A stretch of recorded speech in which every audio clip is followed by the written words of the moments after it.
تو حضرت علی علیہ السلام کو تو پہلے سے پتا تھا کہ بھی 90 سال کے جو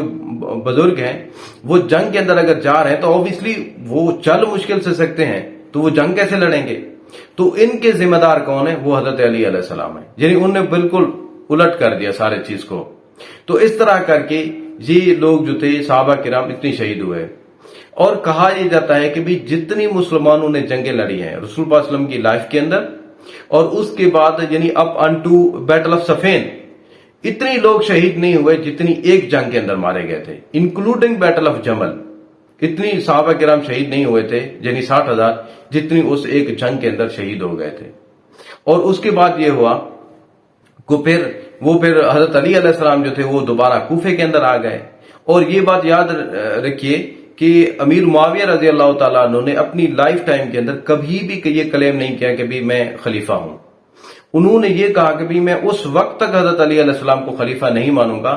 جب تک وہ حضرت عثمان رضی اللہ تعالیٰ عنہ کے قاتلوں کا ہمیں حساب نہیں دیتے، یا ان کو پکڑتے نہیں ہیں، یا ان کو قصاص نہیں دے دیتے ان کا۔ ٹھیک ہے، دیت اور قصاص یہ دو کنسپٹ ہیں اسلام کے اندر۔ اور اس کے بعد یہ کہ پھر اسی وجہ سے پھر ایک مسئلہ یہ بھی ہوا کہ جب حضرت علی علیہ السلام نے یہ حکم مان لیا، یعنی ان دو بندوں کو میڈیٹر مان لیا، یعنی ابو موسیٰ اشعری کو اور عمر بن عاص رضی اللہ تعالیٰ عنہ کو، تو اس کے بعد حضرت علی علیہ السلام کی آرمی میں سے 6,000 کے قریب لوگ ایسے تھے جنہوں نے کہا کہ بھی حضرت علی علیہ السلام کا یہ جو ایکٹ ہے یہ ایکٹ صحیح نہیں ہے، بلکہ یہ اسلام کے بھی اگینسٹ ہے۔ وہ جو 6,000 تھے ان کا بعد کے اندر کیا فیٹ ہوا، اور انہوں نے پھر حضرت علی علیہ السلام کو کتنا زیادہ تکلیف پہنچائی، اور پھر بعد کے اندر ان کی خلافت کی تھیولوجی کیا تھی۔ اور اگلی ویڈیو کے اندر ہم دیکھتے ہیں کہ بھی ایکچولی مسلمانوں کا اور خوارجیوں کا، جو کہ ایکچولی مسلمانوں کا ایک حصہ تھے، اور ان کا اور جو امامت کا کنسپٹ ہے، یعنی جو شیعہ اسلام کے اندر کنسپٹ ہے وہ کیا ہے، اس کے بارے میں اگلی ویڈیو میں بات کرتے ہیں۔ اگر آپ کو یہ سیریز پسند آئے تو کائنڈلی سبسکرائب کیجئے، لائک بھی کیجئے اور شیئر بھی کیجئے۔ Thank you.